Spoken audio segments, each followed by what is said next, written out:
All right. Am I on here? Oh, okay, great. Good afternoon, everyone. Welcome to the Uncommon Core lecture, the causes and consequences of the Ukraine crisis. My name is Michael Volchak. I attended the university from 1986 to 1991. I got a bachelor's in political science and a master's in international relations. Professor Mearsheimer was a tremendous influence on my life, completely revolutionizing my worldview, changed how I looked at international relations, politics, just everything. In fact, he was such a big influence on my life that,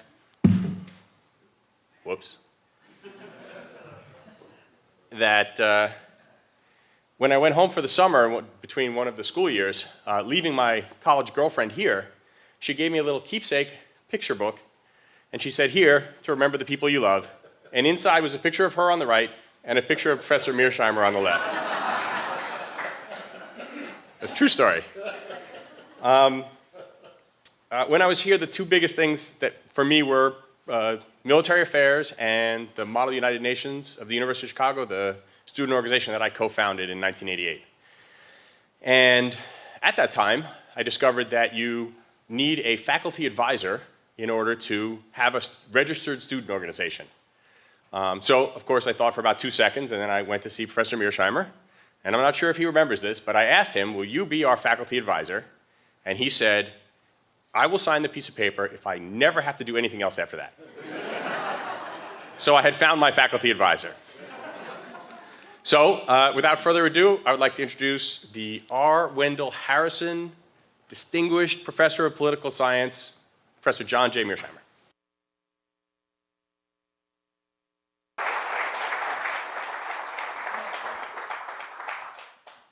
Thank you very much for that kind introduction. Thanks all for coming out to hear me talk.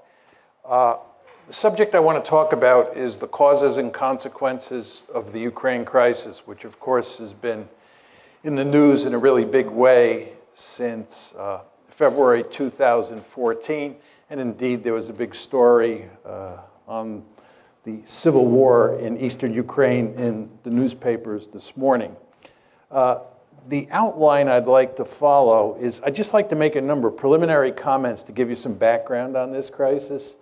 Then I'd like to give you my thinking on what caused the crisis. Then tell you why I think the conventional wisdom is wrong. Talk a little bit about the West's response so far to the crisis, which is just, in my opinion, making a bad situation worse. And tell you what I think should be done. And then finally wrap up with some discussion of the consequences. So let me start with some preliminary comments. First, with regard to America's core strategic interests. For me, core strategic interests are areas of the world where you're willing to fight and die. And in my opinion, outside of the Western Hemisphere, which is of enormous strategic importance to us, there are only 3 areas of the world that really matter. 1 is Europe, 2 is Northeast Asia, and 3 is the Persian Gulf. And it's very important to understand that since this country got its independence in 1783, Europe has been the most important area of the world. Even though the Japanese attacked us at Pearl Harbor, we had a Europe first policy going into the war, and we had a Europe first policy throughout the war. And it's in large part because the great powers in Europe are more important than the great powers in Northeast Asia over time. And of course, the Persian Gulf was an important area because that's where the oil is, and oil is a critical resource that matters greatly in the international system. So those are the 3 most important areas outside the Western Hemisphere. And again, since the beginning of this country, Europe has been number 1. You want to understand that we're undergoing a fundamental shift of great importance. Asia, because of the rise of China, is going to be the most important area of the world for the United States. The Persian Gulf, because it's inextricably linked with Asia, oil flowing to India, oil flowing to China, the Persian Gulf will be number 2. And Europe will be a distant 3. We're basically leaving Europe in the rearview mirror. And of course, you want to keep this in mind because the Ukraine crisis is in Europe and it involves NATO. Just how to think about the geography of Europe. This is a simple, if not simplistic, way of thinking about it. But here's a map. You can see where Ukraine is. You can see where Poland is. You can see where Russia is. The way I think about European security is there's France, Germany, Poland, Ukraine, and Russia. Of course, we're moving from west to east. These are the big kahunas. These are the big countries that matter. And of course, the two countries that matter the most historically are Germany and Russia, or for most of the 20th century, Germany and the Soviet Union. And I put them in red because, as you well know, both Germany and the Soviet Union fought bitter wars in Poland, in Ukraine, and we could add in Belarus as well, if need be. But as we go along here, you want to keep in mind that Ukraine is right next to Russia, and Poland is right next to Ukraine. And then out further west is Germany and France. Take this a step further. This is the ethnic breakdown of Ukraine. I'm going to show you a number of maps, all of which are designed to show you that Ukraine is a badly divided country, and what's taking place inside Ukraine today is in good part a civil war. And to that extent, it doesn't have that much to do with what the Russians or the West are doing there. And as you can see in red are mostly Ukrainian-speaking people. And then as you move further east, you're talking about lots of Russians and certainly lots of Russian speakers. This is the Ukraine election of 2004. This is the election in the wake of the famous Orange Revolution, which I'll talk more about. As you can see, the country is badly divided between the East and the West. The Russian speakers in the East and the Ukrainian speakers in the West. This is the 2010 election, which resulted in Yanukovych getting elected. I'll talk about President Yanukovych as we go along. He was elected in 2010. And you can see there the voting patterns in the 2010 election look a lot like the voting patterns in the 2004 election. And then these are two recent surveys that came out from the International Republican Institute, that's here in the United States. This one says, if Ukraine could enter only one international economic union, which of the following should it be? And of course, the blue is the EU, and the light blue is the customs union, or actually the red is the customs union of Russia, Belarus, and Kazakhstan. And the cities up at the top are in western Ukraine, and the cities down on the bottom are in eastern Ukraine. So you can see very clearly that people in the West would like to join the EU. People in the East have little interest in joining the EU. Those are the EU numbers. Here are the NATO numbers. I mean, these two charts look virtually the same. But all of this tells you that you have a badly divided country. And the conflict between the West and Russia over Ukraine is played out in the context of this situation. This is a simple little view graph that shows Europe's dependence on Russian gas. It's quite clear from that view graph that many of the countries in Eastern Europe and even countries like Germany are heavily dependent on Russian natural gas. And of course, that gives the Russians lots of political leverage in this crisis, and it makes it very difficult for us to put pressure on the Russians. Okay, those are just a number of preliminary comments I wanted to throw out just to set this up. Let's talk about the causes of the conflict. I think if you're going to talk about the causes of the conflict, you have to come at it from three different perspectives. First of all, you have to ask, what are the deep causes of the crisis? What are the structural factors that underpin this conflict? Then you have to talk about the precipitating causes, because the crisis broke out on February 22nd, 2014. Things were not terrible until February 22nd, 2014. And that's when everything went to hell in a handbasket. And the question is, what caused it then? If you focus on deep causes, it can't tell you why something happened in February 2014, but the precipitating causes is designed to get at that. And then what we want to talk about is the Russian reaction, why the Russians did what they did with regard to Crimea, with regard to eastern Ukraine. We want to talk about exactly what they did and then why they did it. So let's start with the deep causes. My argument is that the West is principally responsible for this mess, not the Russians. This, of course, is not the conventional wisdom in the United States. And in fact, except for Steve Cohen, who's now at now at NYU, he used to be at Princeton, Henry Kissinger, and maybe a handful of other people, there are not many people who agree with me. But I think the facts are quite clear on this, that the West is responsible. And my aim is that the main deep causes, the aim of the United States and its European allies, to peel Ukraine away from Russia's orbit and incorporate it into the West. Our basic goal has been to make Ukraine a Western bulwark on Russia's border. And Russia says, this ain't happening, period, end of story. And we will do everything we can to make sure it does not happen. That's the deep cause. Now, take it a step further. There are three key elements in our strategy. The first is NATO expansion, and in many ways the most important. And I'll talk in some detail about that in a second. But as you all know, since the Cold War ended, starting with the Clinton administration, we have been moving NATO eastward toward Russia's border. And the Russians have said, this is an absolute no-no. And I'll walk you through the story in a minute. Second is EU expansion.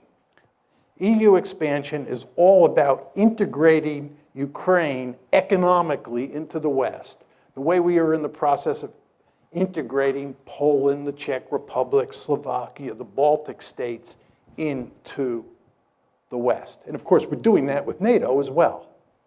These are two sets of institutions, NATO, military institution, the EU, an economic institution. And the idea, again, is to take Ukraine, peel it away from Russia, and make it part of the West.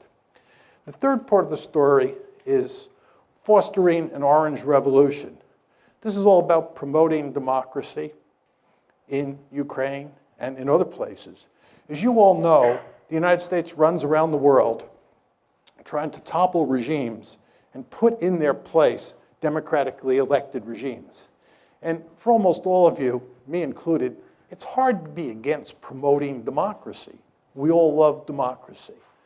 But if you're Vladimir Putin, or if you're part of the leadership in Beijing, when the United States talks about democracy promotion, that means toppling your regime. And you won't be surprised to hear this. They don't like that in Beijing, and they don't like that in Moscow. Right? They do not like that. Right? The Chinese believe that we're behind the protests in Hong Kong. You go to Beijing and you talk to Chinese elites, the idea that we're promoting democracy around the world, and especially in East Asia, just drives them crazy because they think they're in the crosshairs. And you know what? They are in the crosshairs because our basic strategy is to topple regimes all over the world, not simply because we like democracy, but because we believe that whoever gets elected will be pro-Western. So we're killing two birds with one stone. We're promoting democracy and getting leaders who are pro-American. But again, you can see the strategy here: NATO expansion, EU expansion, and promoting democracy. I'll say a bit more about NATO expansion because it's so important. NATO expansion took place in two tranches. The first one was in 1999. That's when you get Poland, the Czech Republic, and Hungary incorporated into NATO. The second big tranche was in 2004. And that's when the Baltic states, you can see Estonia, Latvia, and Lithuania up top, Romania, Bulgaria, these are the light brown countries. That's the second tranche of NATO expansion. Now, the Soviets made it clear from the mid-1990s they were adamantly opposed to NATO expansion. But number one, they were too weak to do anything about it. And two, it didn't involve the states that were right on their border. I mean, there's no question, as you can see from the map, that Latvia and Estonia are on Russia's border, and Lithuania as well, if you want to include that little enclave between Poland and Lithuania. But the fact is, these were very small states. It was early in the game, and the Russians were willing to live with it. But then the big trouble starts, and it comes in the famous Bucharest summit, NATO's Bucharest summit in April 2008, where at the end of the summit, a declaration is issued which says, NATO welcomes Ukraine's and Georgia's Euro-Atlantic aspirations for membership in NATO. We agreed today that these countries will become members of NATO. The Russians made this perfectly clear. This was unacceptable. Russia's deputy foreign minister said, Georgia's and Ukraine's membership in the alliance is a huge strategic mistake which will have most serious consequences for pan-European security. Putin himself said, Georgia and Ukraine becoming part of NATO is a direct threat to Russia. You all remember that there was a war between Russia and Georgia in August 2008? That war was a consequence of this, because the Georgians thought we were sending them a signal that they could get uppity with the Russians and we would back them because they were going to become part of NATO. That's not what happened. And you know what happened. The Russians clobbered the Georgians, and Georgia is in deep trouble today because it thought it could become part of NATO. So you want to remember that April 2008 summit, very important. That declaration, very important. And then what happens is you have a war. So those are the deep causes, those three strategies: NATO expansion, EU expansion, and promoting democracy. What about the precipitating cause? The key events leading up to the coup. It's the coup of February 22nd, 2014 that's of enormous importance. That's what really throws the crisis into gear. Just think about that word, coup. Orange Revolution, promoting democracy, the coup, February 22nd, 2014. So the question is, what causes the coup? It all starts in November of 2013. At that point, Yanukovych, President Yanukovych, who's the head of Ukraine, is negotiating with the EU to form an association agreement that brings the EU and Ukraine much closer together. It's a step in the direction of incorporating Ukraine into the European Union, or to put it in slightly different terms, incorporating Ukraine into the West. The Russians make it clear that this is unacceptable. The Russians are willing to do a deal that involves the EU, Russia, the IMF, and Ukraine. But the idea that Ukraine is going to do a deal exclusively with the EU and the Russians are going to be left out in the cold is not something that Putin is willing to countenance. He puts significant pressure on the Ukrainians. He offers them a terrific deal. And as you can imagine, the EU is not offering Ukraine a particularly good deal because you know how much corruption there is in Ukraine. And the EU wants Ukraine to eliminate that corruption, which the Ukrainians really don't want to do. So what Putin does is not only make it clear that that deal is not going to happen, but he often offers a sweetheart deal of his own. So Yanukovych, on November 21st, says no to the EU. This leads to a series of protests. The Ukrainian government, truth be told, under Yanukovych, overreacts to the protests, which causes them to spiral out of control. And in January of 2014, you can see there, January 22nd, 2014, you have your first 2 deaths in the protests. These are the Maidan protests. And then in the February 18th through February 20th time period, lots of people die. It's really messy.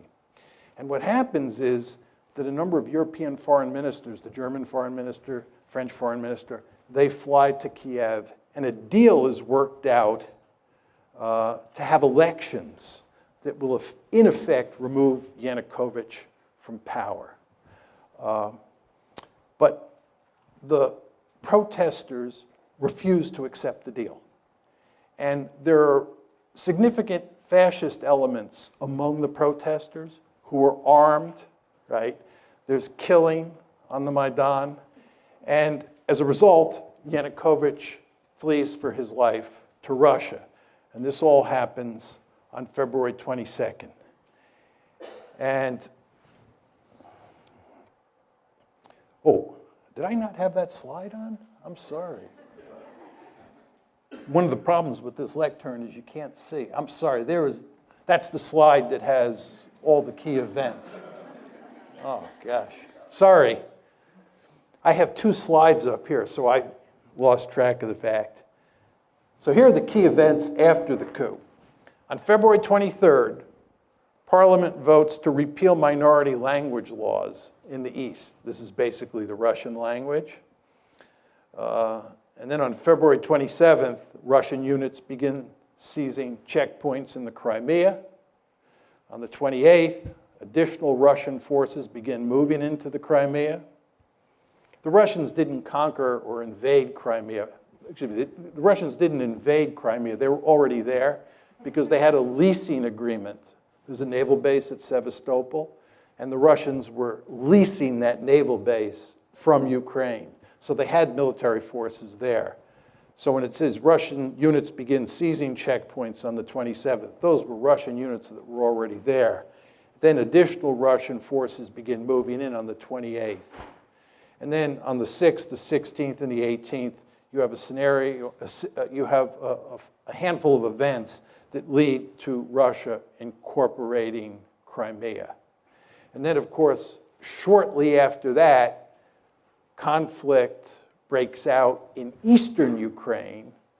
And although we do not have a lot of hard evidence that the Russians are physically involved in eastern Ukraine, I think it's quite clear that they are physically involved, that there are Russian troops there. How many is very hard to tell from the outside.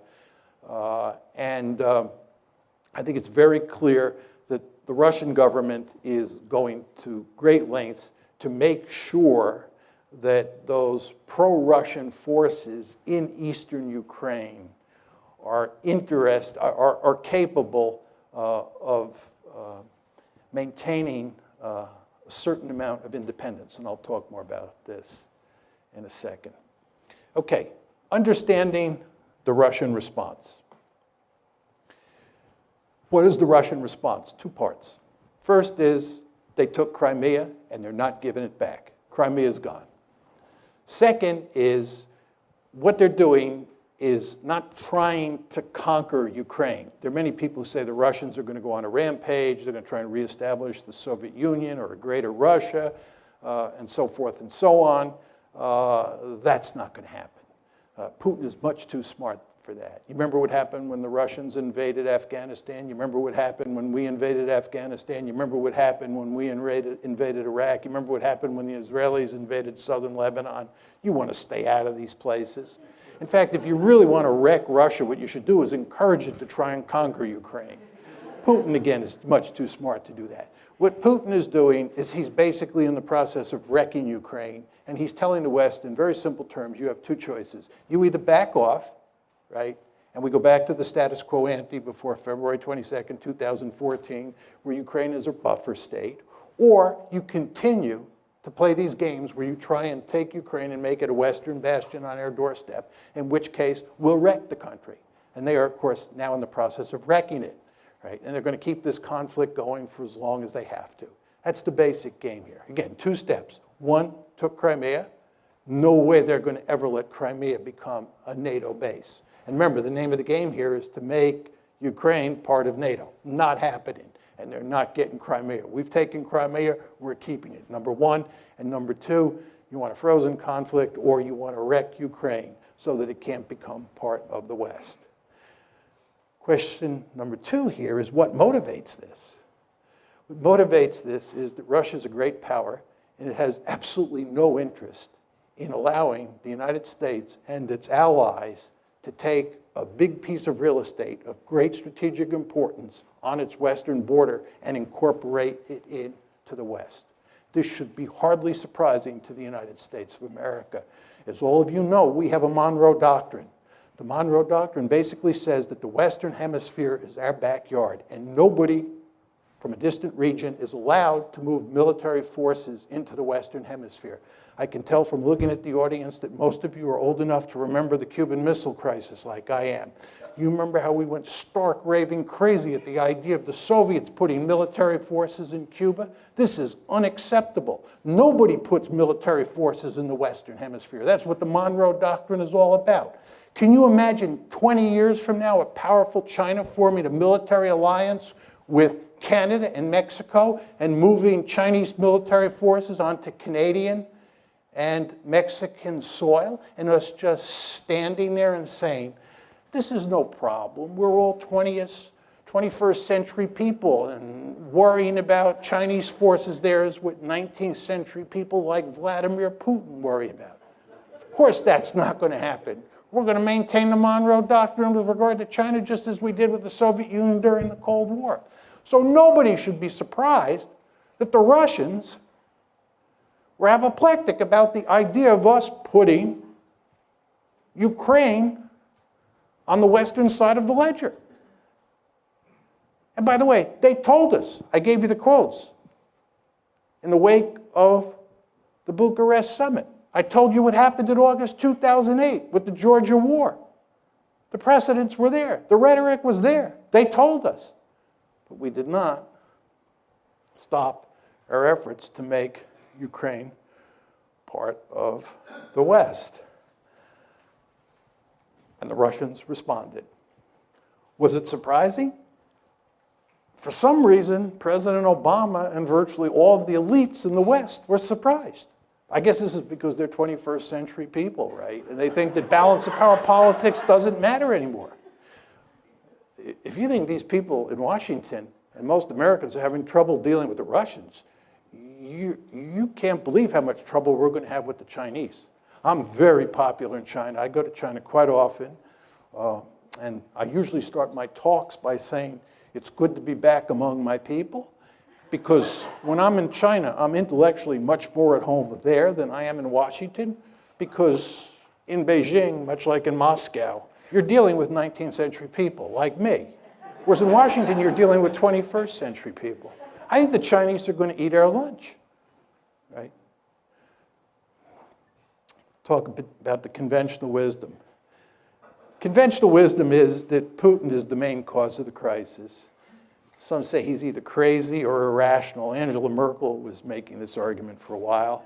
He's bent on creating a greater Russia, and he bears marked resemblance to Adolf Hitler. Say a few words about each of these.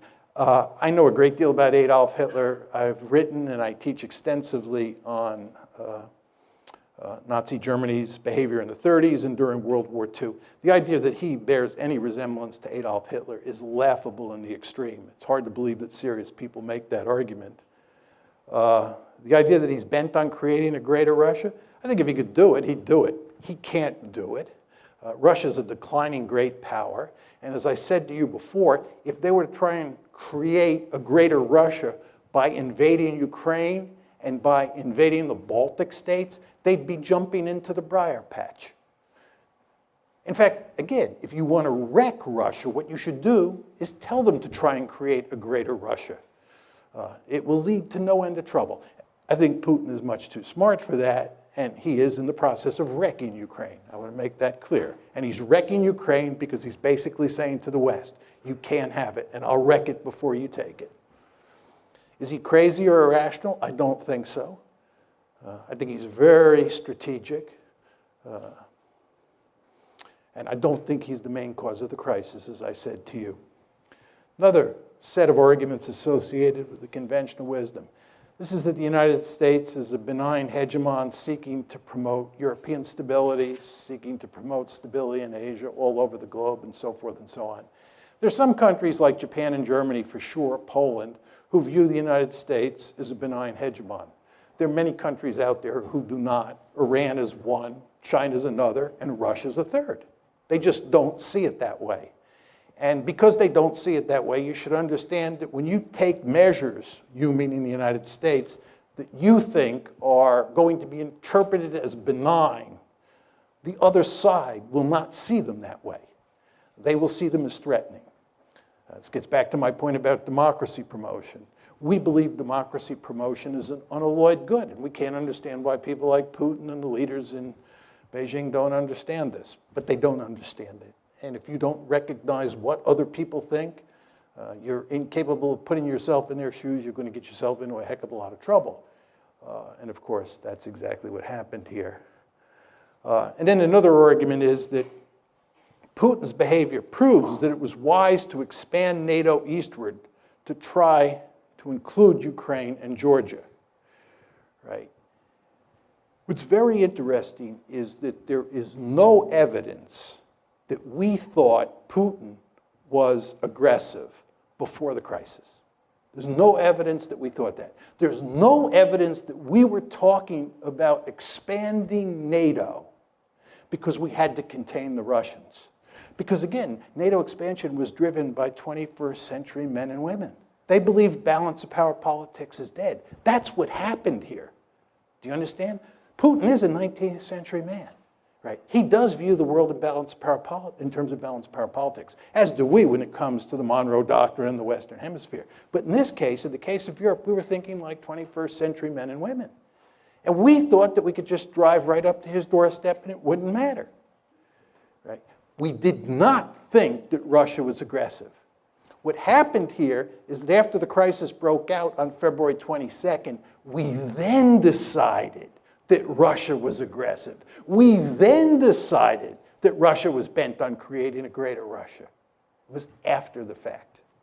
And by the way, this is why President Obama and virtually all of Washington was caught with their pants down when this crisis broke out after February 22nd, because they did not see it coming. Talk a little bit about our response. We're basically doubling down. We're getting tougher and tougher with the Russians. That's our strategy. And that's exactly what you'd expect if you're going to blame them, given that we're incapable of blaming ourselves because we never do anything wrong. You all know that. All the problems in the world are caused by everybody else, never by the United States, because we're a benign hegemon. Well, if we're the good guys and they're the bad guys and they're misbehaving, they're bent on creating a greater Russia, oh my God, this is the 1930s all over again. Any sort of concession to Putin is Munich, October 1938. Can't do that, so what you do is you double down. You get tougher and tougher. Then this brings us to the question of whether we can succeed or not. My argument is you're playing a losing hand, right? And the reason you're playing a losing hand is because this is a competition between economic considerations and security considerations. The basic mindset of people in the West is that you can punish the Russians economically and they'll throw their hands up. My argument is when security considerations are at stake, when core strategic interests are at stake, and there's no question, ladies and gentlemen, in Russia's case, this is a core strategic interest, countries will suffer enormously before they throw their hands up. Right? So you can inflict a lot of pain on the Russians, and they're not going to quit. And they're not going to quit because Ukraine matters to them. And by the way, Ukraine doesn't matter to us. You understand there's nobody calling for us to fight in Ukraine. Even John McCain, who up until recently has never seen a war he didn't want to fight, right, is not calling for using military force in Ukraine. What John McCain is saying is that Ukraine is not a vital strategic interest for the West. That's what he's saying. It is a vital strategic interest for the Russians. They've made that perfectly clear, and not just Putin, right? So in terms of the balance of resolve, it's all on their side. And I showed you that slide up there that depicted how much economic leverage the Russians have because of all that natural gas going westward. So we're playing a losing hand here. But let's assume that I'm wrong. Let's assume that we're playing a winning hand and that we are capable of backing Putin into a corner. and we're getting close to pushing them off a cliff. Is this good? You're talking about a country that's got thousands of nuclear weapons. And the only circumstance, really, under which states use nuclear weapons is when they're desperate, when they think their survival is at stake. So what you're talking about is putting Putin in a situation where he's desperate. And if you go home and Google Putin and nuclear brinksmanship, you'll be reading all the articles that come up for the next 2 years, right? Because he's making it clear that you're fooling around with his core strategic interests. And again, he's got thousands of nuclear weapons. So you're putting yourself in a position, right? You're putting yourself in a position where you're willing to risk a possible nuclear war over a piece of real estate, Ukraine, that is not of vital strategic interest to the United States. Again, it's not of vital strategic interest to us. By the way, and this will be my final point on this, what's truly amazing about all of this is that we were talking about incorporating Ukraine into NATO when we have now acknowledged by not taking military action over Ukraine that it's not a vital strategic interest. You understand that when you incorporate Ukraine into NATO, you're giving them an Article 5 guarantee, which says you'll come to their defense if they're attacked. You only give Article 5 guarantees to countries that are of vital strategic interest, like Germany during the Cold War. What were we doing? Giving an Article 5, thinking about giving an Article 5 guarantee to a country that's not a vital strategic interest. It just shows you how discombobulated American foreign policy is these days. And of course, the Ukraine crisis is just one of many messes that we've made. As you know, we have the Midas touch in reverse. There's nothing that we do that doesn't go south. Afghanistan, Iraq, Libya, Ukraine, I could go on. So the point I'm making to you is, I do not think that this is going to work, but if it does work, I'm not sure it's a good thing. I had some quotes from the New York Times that really capture what we're doing. I won't leave them up there, but they make it very clear that we're playing hardball with the Russians. This was a Times piece last year that gave a good synoptic version of the Obama administration's thinking on how to deal with this crisis. Now, what should be done? My view is we should create a neutral Ukraine, which is a buffer state between NATO and Russia. Basically, what I'm talking about is going back to the status quo ante, before we got this foolish idea in our head that we could peel Ukraine away from Russia and make it part of NATO, make it part of the EU, make it more generally part of the West. We should work to create a situation where Ukraine is neutral, and it's a buffer state. Just to go back to my simple or simplistic graphic, depending on your views, right? This is how I think about European security. This is what you want. You want NATO to include France, Germany, and Poland. You want Ukraine as a buffer state, and then you want Russia on the eastern flank of that border state. And this is not what you want. You do not want a divided Ukraine where Western Ukraine is in NATO, Eastern Ukraine is in Russia, and the Russians and the Americans, who hate each other at that point, are eyeball to eyeball on the Dnieper River. Not a good idea. How do you get to this end? Very simple. Explicitly abandon NATO expansion. By the way, NATO expansion is dead.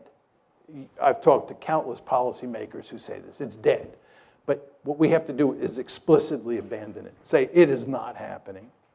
We have to fashion an economic rescue plan for Ukraine that includes Russia, the IMF, and the EU.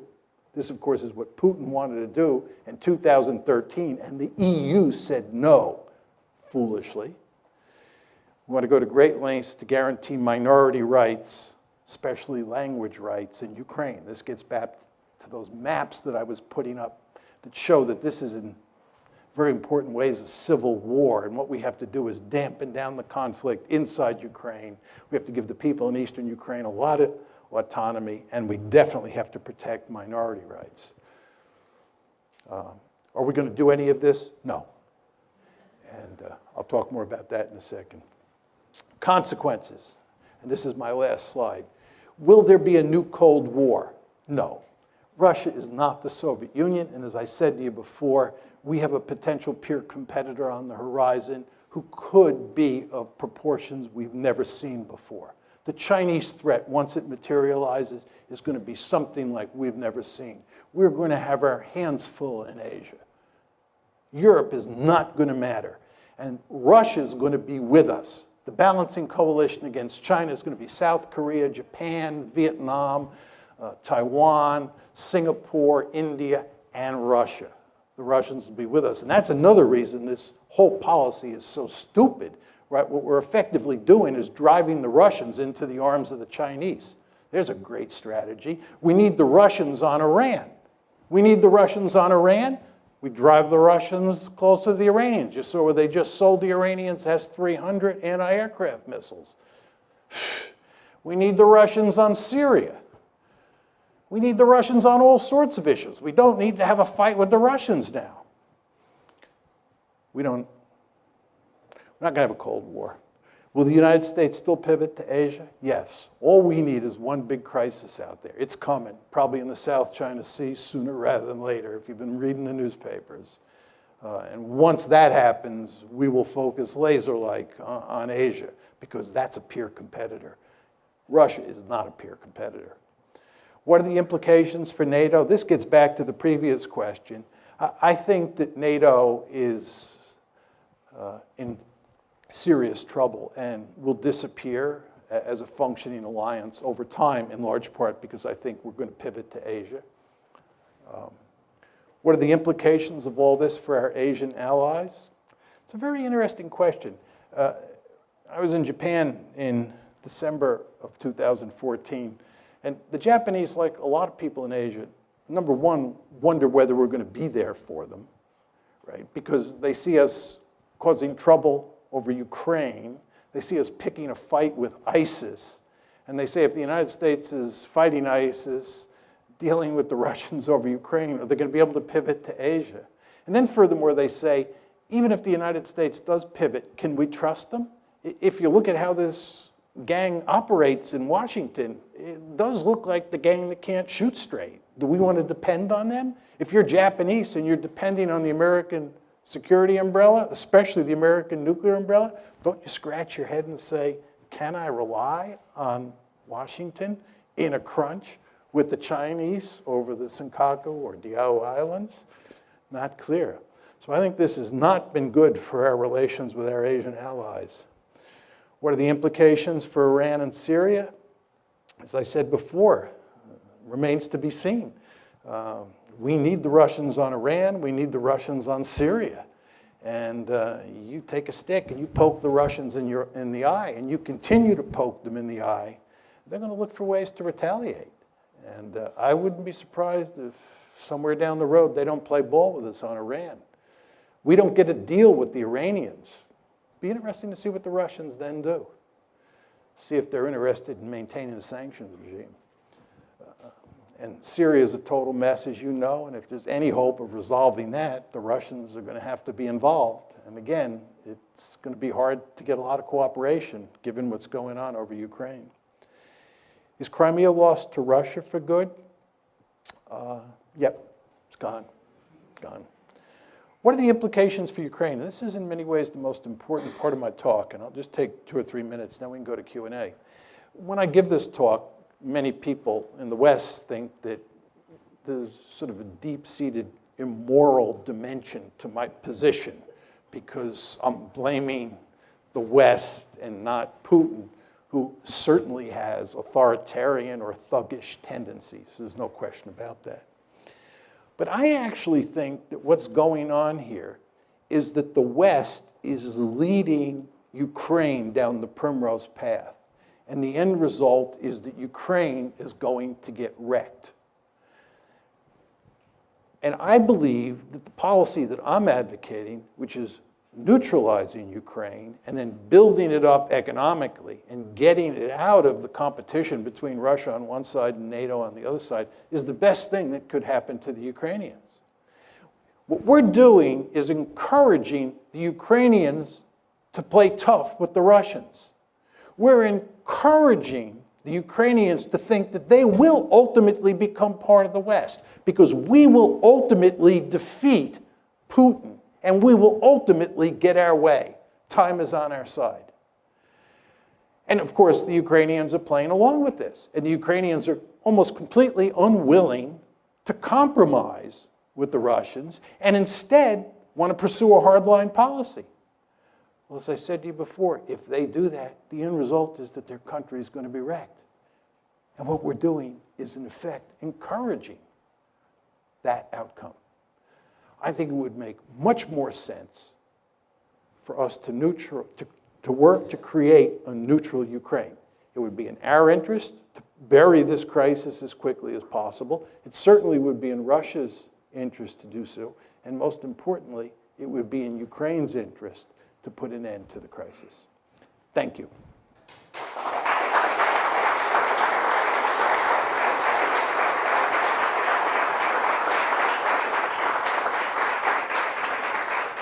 I'll be happy to take questions. I would just ask people if you would stand up and just identify yourself quickly. Ma'am? Oh, you have it. Why don't we get this woman right here with the peach-colored coat on? They have a microphone? They have a microphone for you. And there stood Hans Morgenthau, right before you, for those of us who knew. Okay, so many questions and points. First, point of information. When you talk about the gang in Washington, you need to make it clear, hopefully, that you don't mean only the present gang. You mean from at least 2008 forward, right? Yeah, I mean the whole Washington foreign policy establishment, right. Republicans, Democrats. As far as I'm concerned, the Republicans and the Democrats on foreign policy are like Tweedledee and Tweedledum. Right. I mean, for anybody who thinks it matters whether you get Hillary Clinton or some Republican, you're living in a dream world. There's just no meaningful difference between them. They both have the Midas touch in reverse. That leads to my second question. Is anybody listening to you and Stephen Cohen and partial, what's the one I want? The Kissinger, partial Kissinger, Stephen Cohen, and you. Is anybody listening that we could hope to vote for or support? No. I don't know. No one. So, and no. I'm gonna give this up in a moment. No. But so there's no one. So we're really doomed. That's it, right? Okay. I mean, there's no enlightenment in store. We can't even look toward. Can I just say something, just in response to your question? I believe that since 1989, the United States has been by far the most powerful state on the planet. And for those of you who believe we live in a unipolar world, you're effectively saying that we are the only great power in the system. And given that tremendous amount of power that we have, we're really free to go out and do all sorts of foolish things because it doesn't blow back on us in any meaningful way. The United States is a remarkably secure great power. So we're allowed to pursue these foolish policies. And in that context, it's very hard to make arguments against the establishment that carry the day. I think what will happen if China continues to rise is that it will force the United States to think more strategically.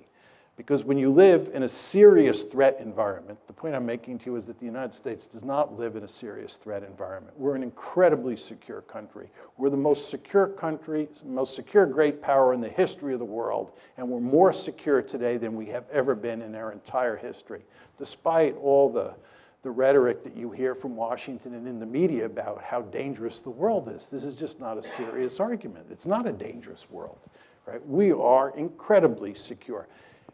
We have a peer competitor. It'll force us to focus the mind, much the way happened when the Soviet Union was there, Nazi Germany was there, Imperial Japan, Imperial Germany.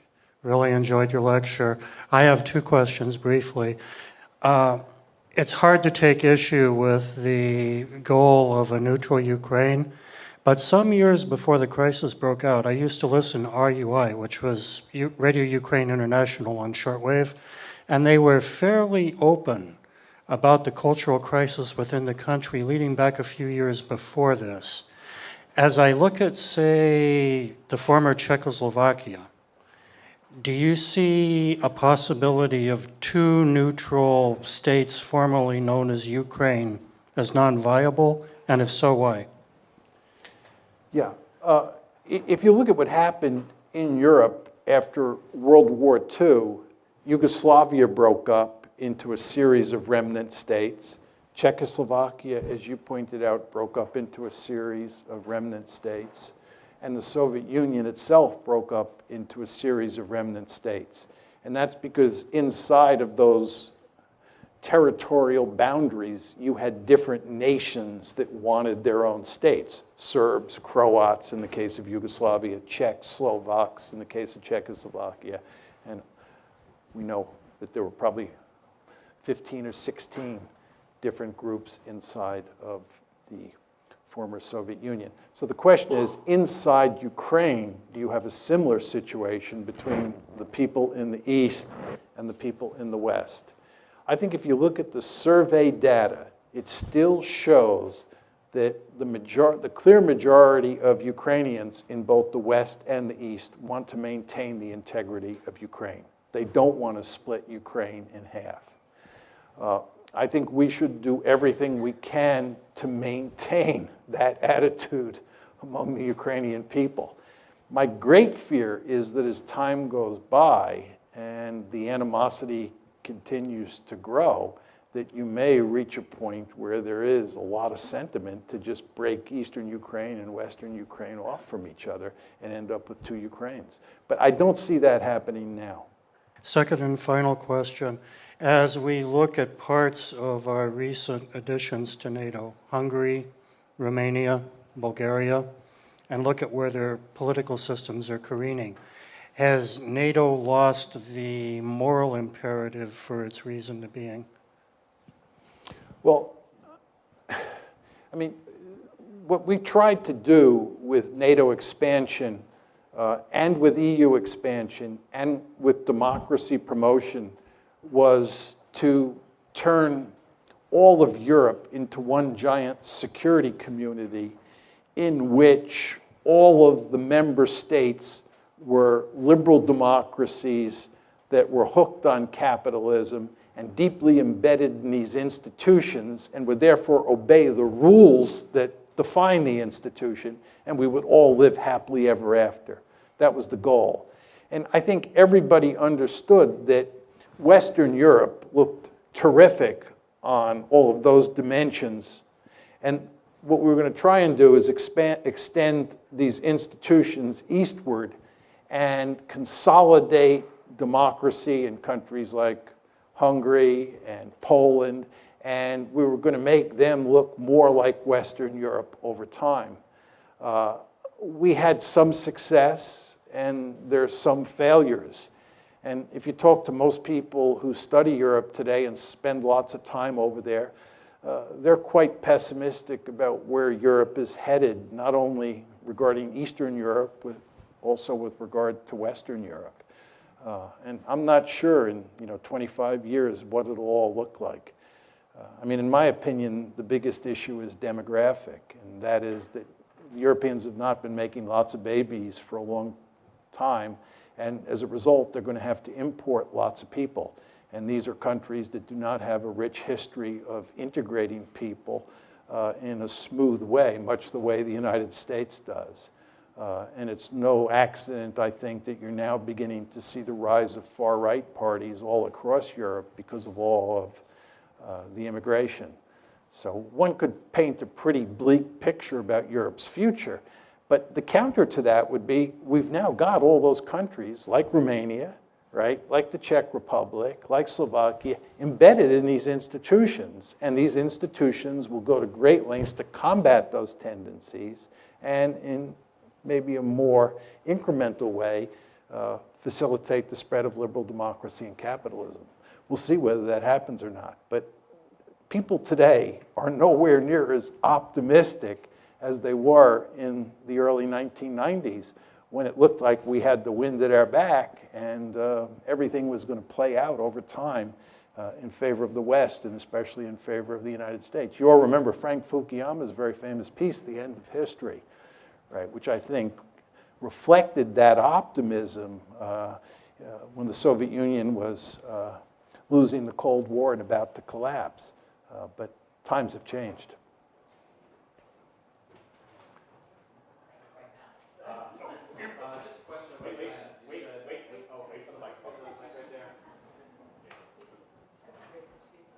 Okay.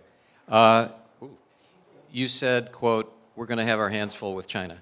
And so just two questions. What kind of a time frame are you thinking things might start to really happen in that direction? And can you just paint a few scenarios of the sort of things that you think might happen when we have our hands full with China so we know what we can look forward to? Yeah. Yeah.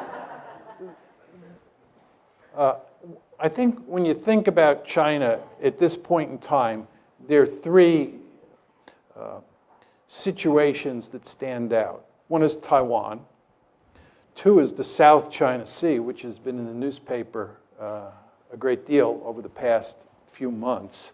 Chinese basically claim that they control all the South China Sea, and as you know, they're building airfields on reefs in the Spratly Islands, and we've told them that's unacceptable, and their neighbors, the Vietnamese, the Philippines, think that's unacceptable. So the South China Sea is a potential flashpoint. Taiwan is a second flashpoint. And the third flashpoint, which was in the news earlier this year and for much of 2013 and 2014, are those rocks in the East China Sea.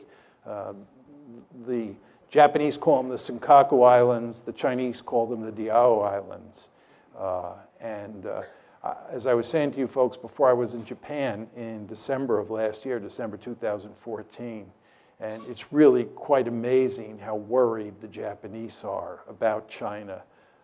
And part of it is sort of for realpolitik reasons, but it's also because the Chinese say those islands, which the Japanese consider to be sacred territory, really belong to China. And the Japanese are greatly fearful that as China gets more powerful, it'll take those islands. So those are the three main flashpoints at the time. There are other possible scenarios that we worry about. The Korean Peninsula is one, because the Chinese are allied with the North Koreans. We're allied with the South Koreans. China and India, they have a border conflict. So we go on and on. But those are the big three. Now, your question about the time frame is an excellent one. I used to say that it'll take another 10, 15 years before China becomes powerful enough for this problem to manifest itself. I'm not sure about that. I think it's possible. It's not likely. I'm choosing my words carefully. I think it's possible that you could have a conflict involving the United States and China over the South China Sea or over the Senkaku/Diao Islands in the next year or so. I mean, those problems are on the front burner, and it's basically a zero-sum game. I mean, either the Chinese own the Senkaku-Diao Islands or the Japanese do. So we could have trouble out there much sooner than I have anticipated up to now. You've talked about this from the point of view of logical international relations. What do you think of the internal pressures on these countries? Putin has a historically restive population, highly nationalistic, and in major economic troubles now, he may be responding to pressure from his own population to deal with this. On a smaller scale, we see Netanyahu responding to his population, settlers and so on, and disrupting part of the Middle East. Do you see that happening here with the radical right, say, and the neocons influencing Washington policy? I think just with regard to the United States and the neoconservatives, I think the neoconservatives have been one of the principal driving forces behind America's foolish foreign policy since 2001. But as I said before when I was talking about the Republican Party looking like the Democratic Party, there's not a lot of difference between the neoconservatives and the liberal imperialists. The liberal imperialists are the aggressively oriented Democrats, and the neoconservatives are the aggressively oriented Republicans. But they look a lot like Tweedledee and Tweedledum. So the neoconservatives matter for sure, and they mattered during the George W. Bush administration because he was a Republican president. But it's not just the neoconservatives, right? And the fact is that you have a foreign policy establishment here that is interested in intervening all over the world. You have a foreign policy establishment that's filled with people who believe that we have a right and a responsibility to intervene all over the planet. And that leads to unending trouble when you don't have the magic formula for winning the wars that you get into. See, the problem that we have is we have this interventionist foreign policy that leads to us losing all the time. It's really quite remarkable. But just with regard to your point about ideology, I think you do not want to underestimate how important nationalism is, both in the Chinese context and in the Russian context. You were alluding to the Russian case, but let me just say a few words about the Chinese case. And this is why, getting back to this gentleman's previous question, I worry so much now about Japan and China getting into a shooting war over the rocks in the East China Sea. The problem that the Chinese face is that communism, which is the governing ideology, no longer has much legitimacy. And they've had to find a substitute ideology. And by almost all accounts, the substitute ideology is nationalism. Right? And at the core of Chinese nationalism is what's known as the century of national humiliation.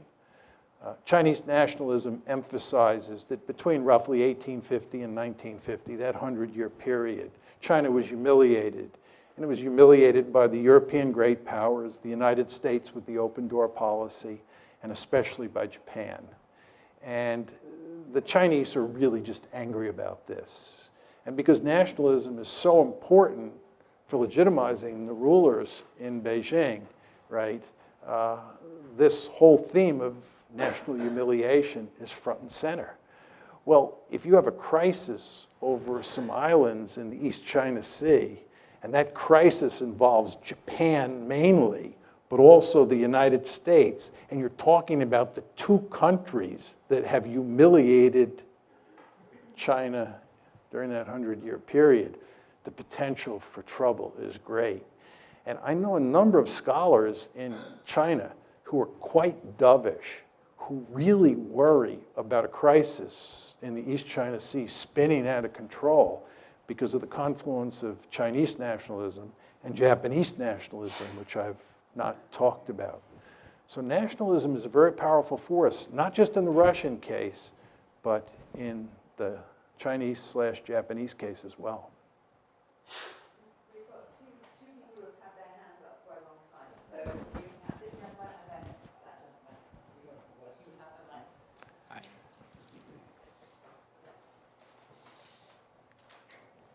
Hi, I'm Adam Chekhov. Actually, I just graduated last year, and Could you talk a little louder? sorry. Hi, I'm Adam Chekhov. I graduated last year also. Thank you for signing the piece of paper that allowed for Molly Wen to exist as someone who participated in MUN for all 4 years. But two questions. One, this is pretty quick. You talked about like Russia offered Ukraine a deal involving Russia, the EU, the IMF, Ukraine. Can you like lay out the specific terms of that deal? And In 2013. yeah, 2013 when they offered them the deal. And two, this is a little more in depth. What's the first question, though? What are the terms of the deal exactly? I'm not The terms of the deal Russia You want me offered to the outline Ukraine. the terms of the deal? Yes, if I don't know, I honestly don't know what the terms of the deal were. okay, well then we'll just skip that one. But okay, I guess the impression that I've had is that like you do have several. Well, certainly like the U.S. is trying to back Russia into a corner. You do have several like people in Germany, like especially mostly in Merkel's coalition partner, the SPD, like in their cabinet, I think Sigmar Gabriel is one who is pushing for like a more diplomatic solution towards the Ukraine crisis. So in the long term, can you see like potentially Germany, which is at this point Europe's one of their most powerful states, potentially like serving in this crisis, metaphorically speaking, as the sort of the good cop to U.S.'s bad cop, so to speak? Yeah, this is a great question. As you all know, Germany is the most powerful country in Europe. I showed you the map where I told you that Germany and Russia were of enormous importance for thinking about Ukraine. So the question is, how do the Germans think about this? Initially, when the crisis first began, after the February 22nd coup, I thought the Germans would prevail on the Americans to behave smartly and to slowly but steadily just back off and work out some sort of deal. Very importantly, you remember I told you about the famous April 2008 Bucharest conference, and I told you what was said in the final declaration, that Ukraine and Georgia would become part of NATO? It's very important to understand that the reason that we did not take concrete steps during the Bucharest crisis to move to include Ukraine and Georgia was because of German and French, but mainly German resistance. Angela Merkel said, bringing Ukraine and Georgia into NATO is a prescription for disaster. The United States, though, prevailed on getting that statement in the final declaration that I read to you. So based on that, I thought the Germans would play a key role in tamping down American enthusiasm for doubling down. I proved to be wrong. And if anything, Angela Merkel has been a bit more aggressive towards the Russians than President Obama has. It's really quite striking. And therefore, I don't hold out much hope for the Germans. One final point I would make about this, I've actually spoken on this subject in Germany. In early March, I was in Germany, I was in Frankfurt, and then I was in Berlin, talking to different groups. And my view of the Germans is that as a consequence of World War II, the Germans don't want to be out front on any issue. The Germans, to put it rather crudely, are afraid to look at themselves in the mirror, right? And the idea of them taking the lead, it horrifies them across the entire political spectrum. So my message to the Germans when I talked to them was they should be more bolshy when they talk to the Americans. They should tell the Americans more emphatically that they're wrong and we should be doing this instead of that. And that line of argument gets remarkably little traction because, again, the Germans just, they don't want to get too far out front on this. So I don't see much hope that things will change. Final point I'd make on this, what I find very striking about this whole situation, as I was saying before, I think Steve Cohen, Henry Kissinger, me, and there are a handful of other people, my friend Steve Walt, who've kind of been arguing the position that I laid out for you here today, but we are definitely in the minority. A tiny minority. And what I find very interesting is the extent to which the media here and the media in Europe parrot the conventional wisdom, and the extent to which it's very difficult for people who represent the position I've staked out to be heard, right? So in Europe, you have this situation. It's especially true in Germany. I don't read German, but just talking to people when I was there about how the media is dealing with this, the conventional wisdom that I laid out for you is omnipresent in the media. And that makes it very hard to turn this one around.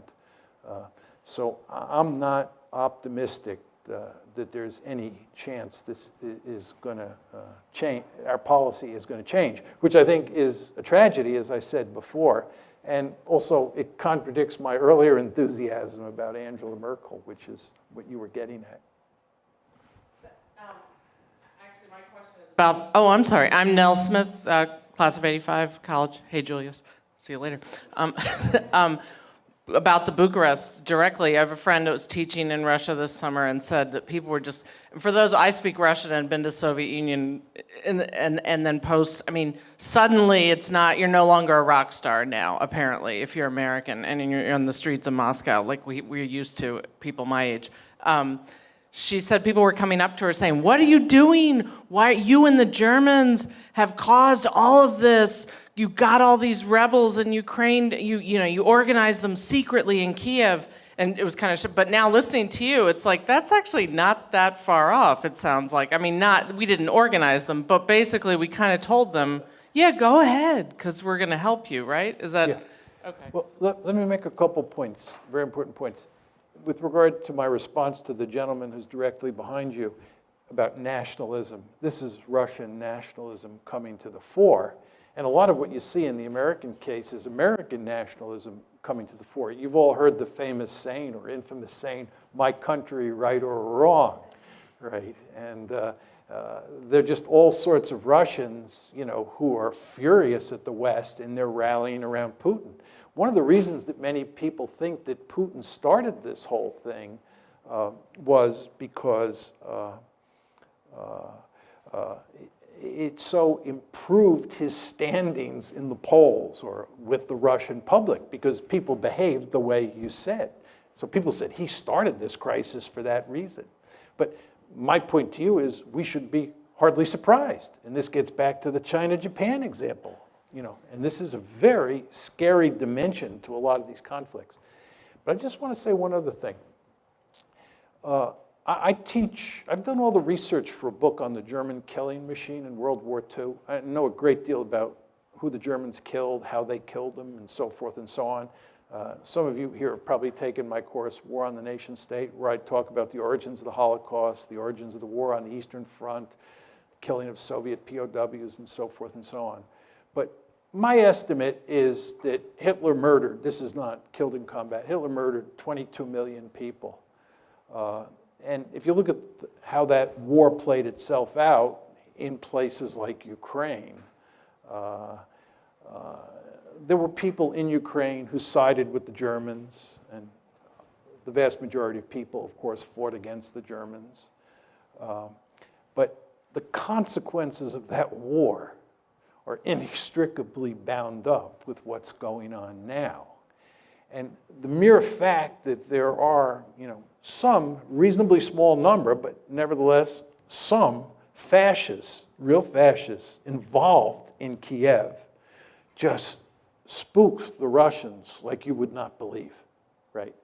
And a lot of those fascists and people on the far right hate the Soviet Union for all the obvious reasons, see the Soviet Union / Russia as largely responsible for all the killings that took place in Ukraine on the part of the Soviet Union, not the Germans, right? War history coming in.